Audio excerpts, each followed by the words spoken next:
Everyone, I'm Seema Sarda. Many of you might know me. I'm a realtor and I specialize in working with seniors. But in my past life, I used to be a physiotherapist, and I've always been very interested in aging and healthy aging and aging in the community. I recently completed a designation called the Certified Professional Consultant on Aging, and it gave me a lot more food for thought on what it looks like to age healthy, have a healthy community for aging. So I'm just going to share my screen. As I said, I don't want to make the talk too formal, but it just helps me stay on track if I have some slides to follow up with. Let's see. Okay, can everybody see? Yes? Okay. There we go. Okay, so yeah, aging in our community. So really looking at sort of the insights, the challenges, and the opportunities. And March was saying, was our question of the week appropriate? I was actually going to say the question of the week was perfect for what, I want to talk about today. And actually some of the insights were great. Like they just kind of tie a lot into some of the things that I've learned over the last month or so of talking to a lot of people. So first of all, my why, I've already sort of introduced myself and talked a little bit about the fact that I've always been interested in working with the older population in a lot of different capacities. So healthy aging is really just something I'm passionate about. And, as a community, it's something that we all need to think about as well, because by 2035, which is really, it's 14 years away, it's not far, we're looking at 25% of the Canadian population being over the age of 65. That's, a remarkable number if you think about it. And really, when you talk to people, and I've done a lot of talking to people, most people want to age in their own communities. They want to age in their houses. I saw that as a realtor as well. Most people aren't that interested to moving into retirement care communities or long-term care settings. Certainly we've had a different perspective on all of that in the last little while with COVID, and that's really, I think, accelerated the trend towards people wanting to stay in their own homes and in communities. So I guess the point is that beyond my why, I think it's just really important as a community and as a society that we think about how we are shaping our communities to allow for healthy aging for our population, which, as I said, 25% over the age of 65. So, and I think Marge had mentioned this earlier, it's not just about transit and accessibility and affordable housing. Those things are important for sure, but it's also about just having opportunities as you age to be productive and to be engaged and to be happy and have a sort of a positive lifestyle. So let me keep going on here. So my approach over the last month or two, I would say, has been, really researching the literature, what's out there, what's been written on this topic. I've had a lot of conversations, great conversations with older community members, which I'm going to talk to you more about what I learned. And also I had a lot of conversations with various thought leaders on aging and entrepreneurs in the space, so people who are, develop businesses in and around aging. And so I've learned a lot. I'm still going. I still have lots of meetings lined up for the next few weeks, but I thought it would be fun to kind of share where I'm at now. So I don't know if you've all heard of the National Institute on Aging. It's a think tank out of Ryerson University, and they really focus on the realities of aging in the Canadian population. So this year they came up with a new national senior strategy, 2020. They did the last one in 2015 or 2016. And the last one was done in response to the fact that for the first time, those over 65 outnumbered those over 14, I believe it was. So that was like a real change in our demographic. And so, there was a think tank created to really look at this and what this means. So in the 2020 strategy, they talk about 4 pillars. I know the picture's a bit blurry, but I did put it up there so you can kind of see how they have it set up. And it's really sort of 4 pillars for healthy aging in our community: independent, productive, and engaged citizens, healthy and active living, care closer to home, and support for caregivers. So these are the things that their think tank has identified as the things our communities need to focus on the most. I'm going to focus the most on number one, not because it's the most important, it's just the thing that I've become most interested in. So, independent, productive, engaged citizens. What does this actually look like? And one of the lines from their report is that older Canadians should be given the opportunity to remain engaged and productive members of society. So I think that really sums it up for me as to, something we really need to start to figure out how to achieve. And it's interesting because there was also a report recently out of Australia, Victoria, Australia, and they again are talking about aging in their communities. And there's a lot of focus again on this topic. So it's something that, again, you don't hear as much about in terms of, you're always hearing about, oh, is there enough transit? Is everything accessible? And I have in my physio background, I know it's very important. Those things are important too. But this can really be the difference between high quality of life as you age and not. And I think it actually links back a lot to what our conversation was just now with the question of the week. So there's this as well that, So some of the other factors that, or issues, I should say, that we see in aging in our communities: ageism, social isolation, and elder abuse.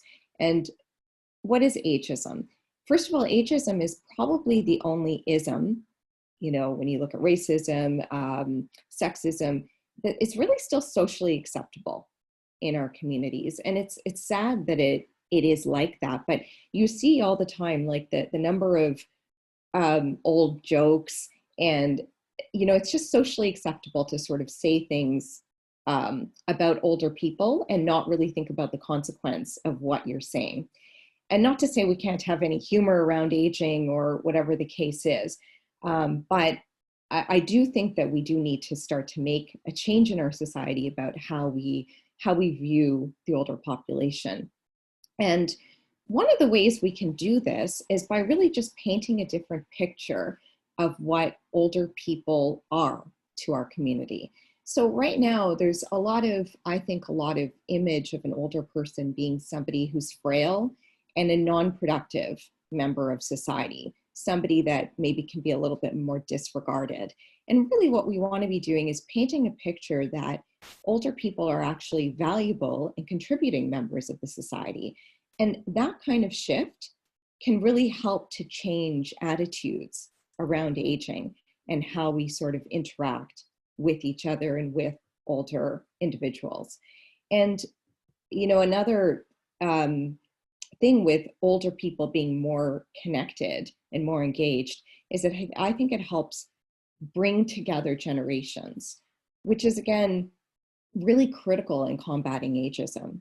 Because if I'm, 43-year-old woman and my only contact with older people is really, maybe grandparents that are much older, they're frail, they're not really doing anything, that's sort of my picture of what older people are. Whereas if I start to have more and more connections with active individuals, productive individuals, suddenly my image of older people changes. And that helps change society as a whole.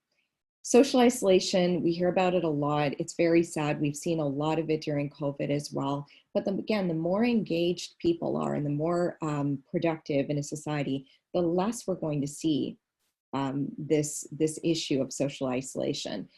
Elder abuse, this is my own little thinking. I haven't really seen a lot of research, but in my feeling, again, the more connected we are as a community, I think this will decrease the prevalence of elder abuse because you have more eyes on what is happening to your neighbor, to your community member, to a friend. And that person also has more people to talk to. So if something, looks like doesn't feel right, and they're able to say, well, my nephew asked for money for this and this, I don't know. It gives an additional ear, an additional eye sort of to watch out for things like elder abuse. So anyway, again, setting the stage for why it's so important for older people to be productive.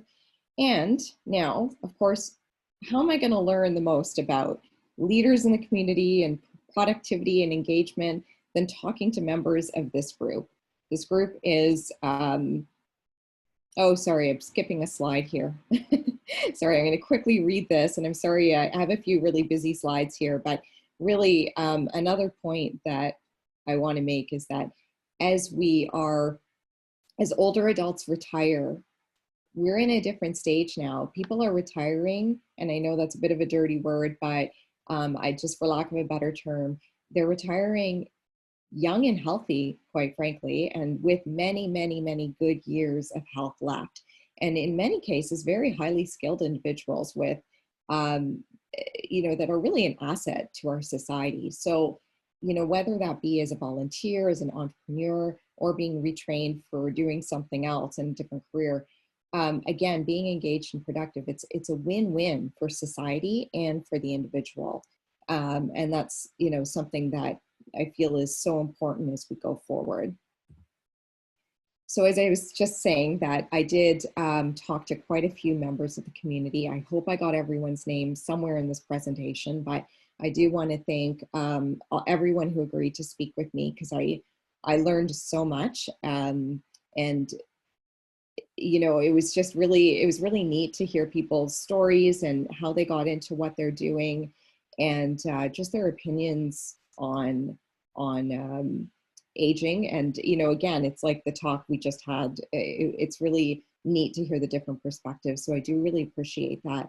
But I did see a lot of some trends as I went through. And again, when I look at CTC, I really do think of you guys as being leaders in the community in terms of volunteerism, productivity, engagement. And I feel so grateful to be part of this group and to see this. I know even from my own experience with my own parents, my in-laws, a lot of people aren't doing this. They're not as engaged and in the community as what this group is. And so I really wanted to take my talks with you guys as being increasing my understanding of what you can achieve with the right attitude and with maybe the right resources. So just to sum up some of the key points, one of the biggest things that I realized very early is that no one in this group reached the point that they have in their life by accident. It didn't just fall into their lap that suddenly they're extremely engaged in their church, or they're now an entrepreneur and doing hypnotherapy and things like that. These were all planned. It was all planning on their part and involvement early on, and thinking things through, like, what do I want to be doing with the future part of my life? And I think that's really, really key, because I think that's what a lot of people don't end up doing. We spend a lot of time in our working years, obviously, being very, very, like Carly was saying, we're in the thick of things. So like that's how I am right now as well. I'm in the thick of things, like with my kids, with my work. They're worried about finances all the time. I'm thinking, am I ever going to be able to retire? I have no idea if I'll ever have enough money. And we're so wrapped up in that, in our jobs, etc., that we don't actually think that when we hit age like 65, 70, whatever age that might be, and we are no longer working, what is that going to look like for us, and what's our plan going to be? But the people in the group that I talked to, the interesting thing is that most of those people, I would say almost everybody, had started to think about it early. And they had either already been involved in their community groups. Like, for example, Hugh, I hope no one minds me mentioning a few names here, but Hugh's been involved with Lions Club, I think he said 56 years. It was a very long time. And, obviously, like, as he retired, it was something he was able to just pick up and do a little bit more on. He's already involved in the community. It's easier to keep going. Peter had an entire basically transition in terms of, as he says, a rewiring in terms of what he did from one career and getting retrained in hypnotherapy, understanding this new passion and getting into something new. But again, there was a lot of planning involved. So I think that's really important. And I guess the other thing is really trying to figure out what your passion is outside of your 9-to-5 job. And that's not an easy thing to do because, again, I think we're so caught up early on in just what we do all the time. But we all probably do have a passion that we've always been a little bit curious about or wanting to spend a little bit more time in, but really making that transition of saying, okay, now I'm winding down with work. How can I be more fulfilled in another area of my life? And that's really what I think a lot of the CTCers have managed to do, which is amazing. But here's the thing, what I also realized from talking to a lot of people, not everybody is a go-getter. And we know that just from life in general. There's different types of personalities. Some people are going to just figure out what they want to do next, and they're just going to go for it and search on the internet what the best place to volunteer is, or retrain or whatever. But yet there's a lot of people who aren't going to do that. And so what will happen instead is that they'll retire, they'll have their honeymoon period, and then they kind of get into a lull of just kind of moving along without a lot of direction, and definitely not sort of getting engaged in the community, etc. It's like I keep thinking of it as the concept of inertia. And with inertia, they say a body in motion will stay in motion, but a body in rest will stay at rest. And I kind of think of it that way. It's like if you stop, you retire, and you just stop everything you've been doing, it's very hard to get going again. And it's also very intimidating to get going again.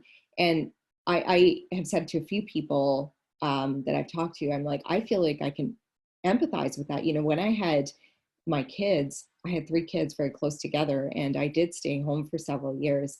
And even with all my, education and training and whatever, I was very intimidated to get back into the working world. You really start to question your skills. You start to question whether you can do it. And so I kind of translate that into, if you're a bit older and you think, well, are my skills even relevant anymore? I'm not even sure. So anyway, I think that this concept of keeping going is really important.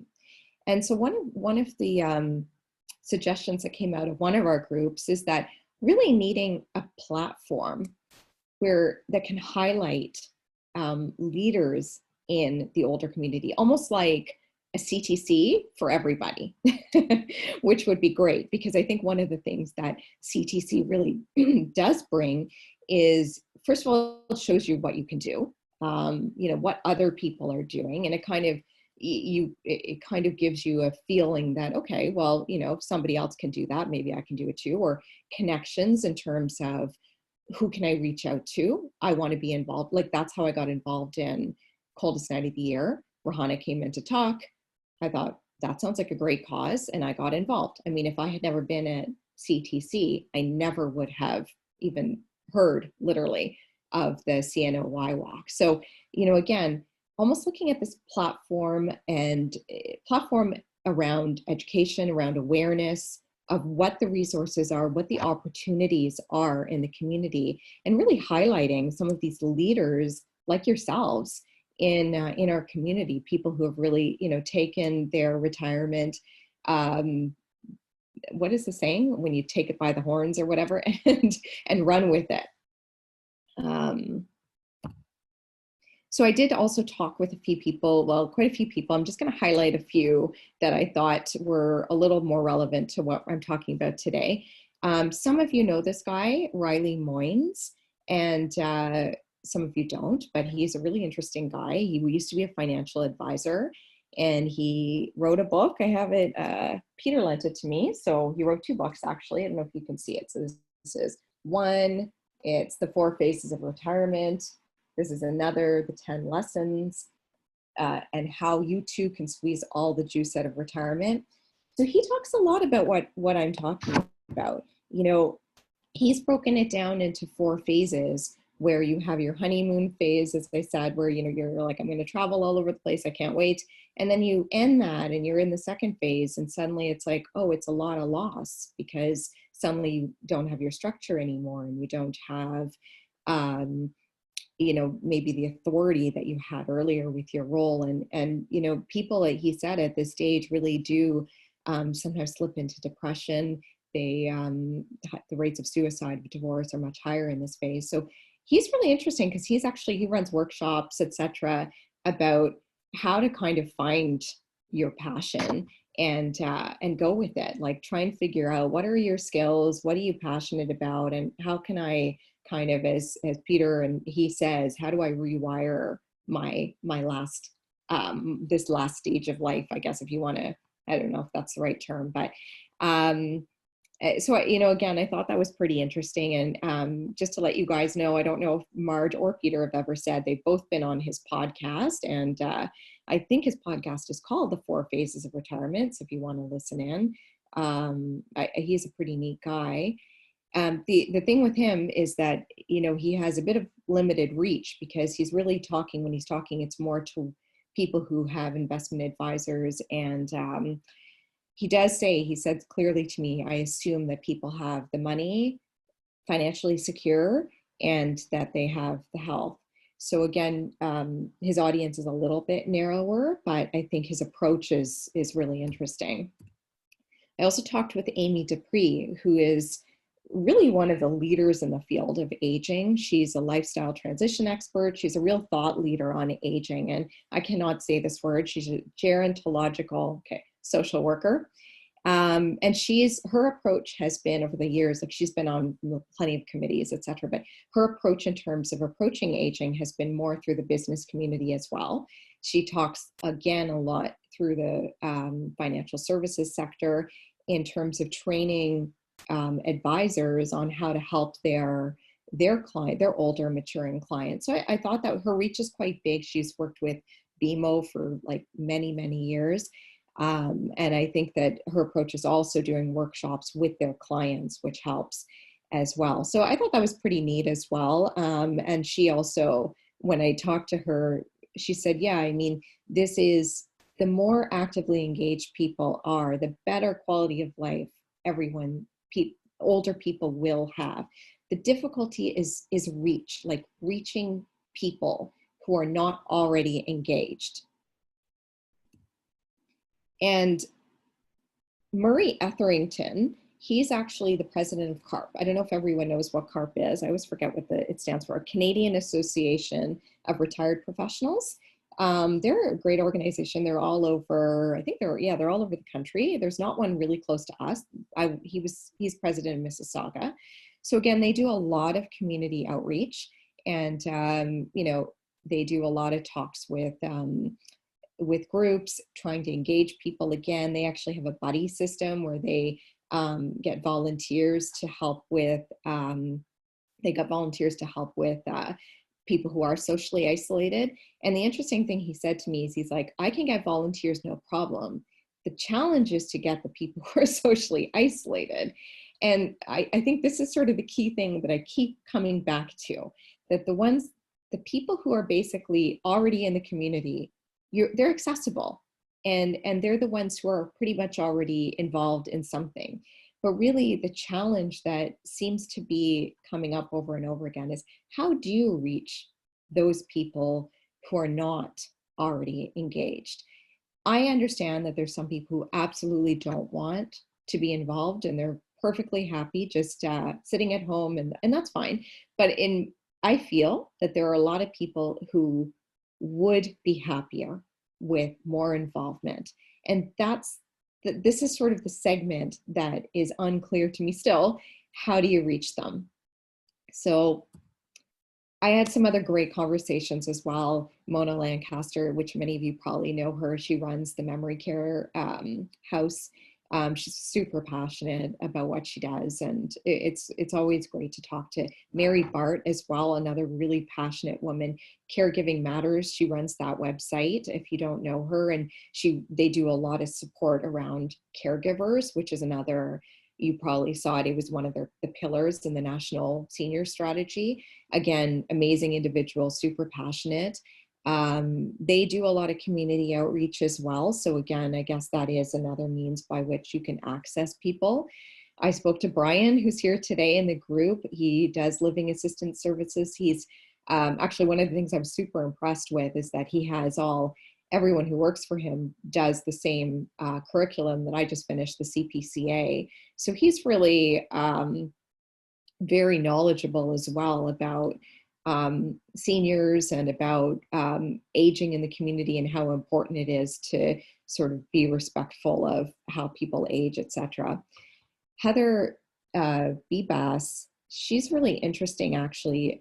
She started something called Silver Source, and what they do is they do recreational programs for those in retirement homes.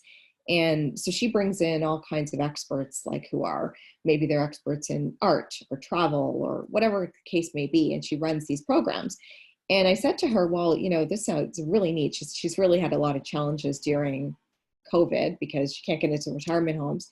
And I said, what about members of the community? Because I think this is a great service. Like if you want to sign up for a class on dance and you can do it on Zoom, that's kind of what she organizes. But again, the issue is I don't know how to reach people who are just in the community. I can reach the retirement home. It's easy. I can get Rivera, I can get Chartwell, I can get any of these, and that's who signed her up basically, and she's been very successful. But I can't reach the individuals. I just spoke to Shashir Lakhani. I think everyone in this group knows him. I just spoke to him last night. Again, he's a great advocate for heart and stroke, and also is on the ASE, which I think is called Associated Seniors Executive. So he had some excellent insights into charitable sector. And, one of the issues around volunteering sometimes though is that on their end, on the charities end, they don't necessarily have the capacity to quickly turn over volunteer requests and things like that. And so that can be a turnoff for people. They try and volunteer and they can't get anywhere. So I thought that was kind of interesting because that's sort of a barrier that I hadn't thought of on the other side. So my thoughts for now, I'm going to wrap it up. I think that part of the aging well puzzle is really staying connected, engaged, and productive. But there's this big challenge that I'm not sure still how it's supposed to be tackled. And that is awareness around resources, and really just understanding what is available and how to get people to plan early prior to getting to this point. And again, how do we create a platform that allows mature adults to connect with opportunities for engagement, productivity, retraining? Perhaps they don't want to volunteer. Perhaps they're like, I still want to make money, but how am I going to do that? And really, how do we create a platform that allows for that? So I wish I had like a more conclusive end to this. It's a bit scattered, sorry. But that's kind of where I'm at right now. And I thought it was really interesting. I'd love to hear more feedback either now or, as I said, I'm always available to be reached by phone call, by email. We can set up a time to talk. And I'm very open to that.